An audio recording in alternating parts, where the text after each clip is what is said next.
Yeah, good day, everyone. Today, I want to talk about the issue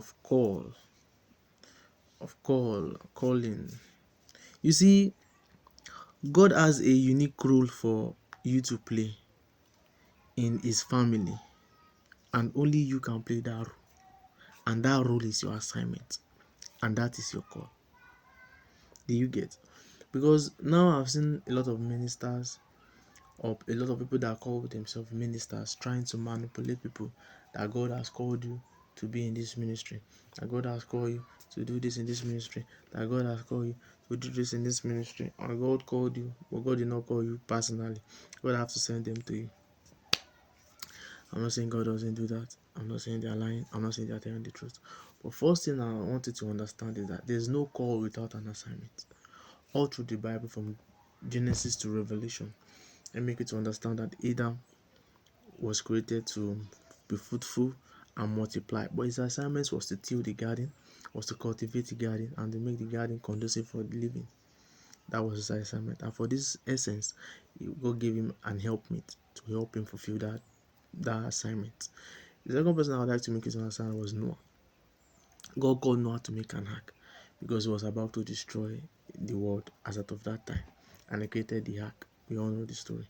God called Abraham, and his Abraham assignment was to go to a land called Canaan, and from there, through Abraham, God is going to bless all the whole world. That means people will try to emulate what God is doing in the life of Abraham, making him a priest to everybody.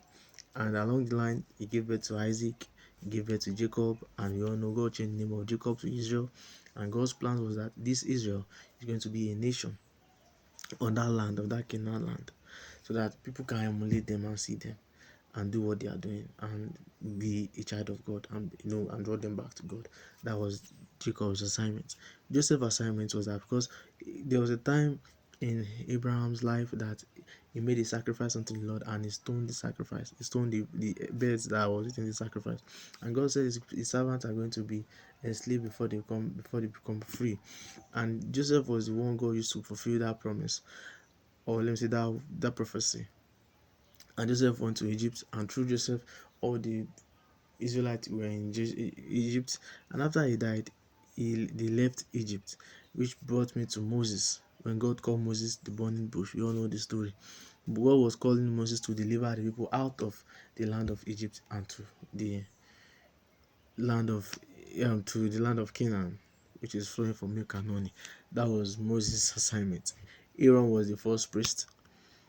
Do you understand? And his work was to intercede the people's message. It was intercede the people. Intercede for the people. That means part is a transitional message. Receive a message from God, pass to the message. People receive the people's message and pass it to God, respectively. So what I'm trying to make you to understand is Isaiah. God called him Isaiah chapter 9, so him to preach, most especially to the land of Judah, which he did. Is he Hosea? God told him to go and marry a prostitute, making him to understand that this is how he has loved Israel, and this is how they keep turning him down. But is it David? God called him to be a king over the people of Israel, so that you can be able to teach them how to live a healthy life, how to move healthily in their work with God. So what I'm trying to make you to understand is, everybody tell you God have called you, or God have given you an assignment. You have to first of all ask them that what assignment. Then you also have to personally have that encounter with that God for yourself. If not, they will manipulate you. Yes, there are cases God send people for their call. In case like Samuel and David, God have to send Samuel to David and anoint him as king. But at long run also, David knew that God was with him because God was doing extraordinary things. Do you understand? So what I'm trying to make you to understand, that I'm not saying God cannot call you. Yes, does God still call people? But if God should call you, He's not calling you, you should just come. He has an assignment for you to do. That means you have a unique role to play among the family of God. And only you can play that role. Only you can play that role. And that role is your call. Other than that, don't everybody tell you that God has called you to be in this ministry. You have to sit down here and let us work this ministry together. They will manipulate you, they will waste your time, and you regret it. At the end of the day, you hate God, and nobody is to blame, because you yourself are not familiar with the word of God. You don't know what God teaches. So I'm here to tell you that God wants to call you.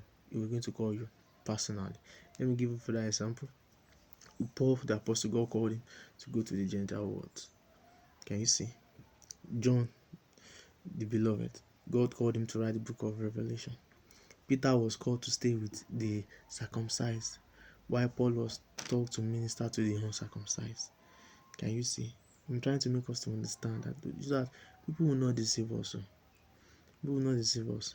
God calls Samson that is going to deliver the people from the hands of is it Midianite, or I can't really remember.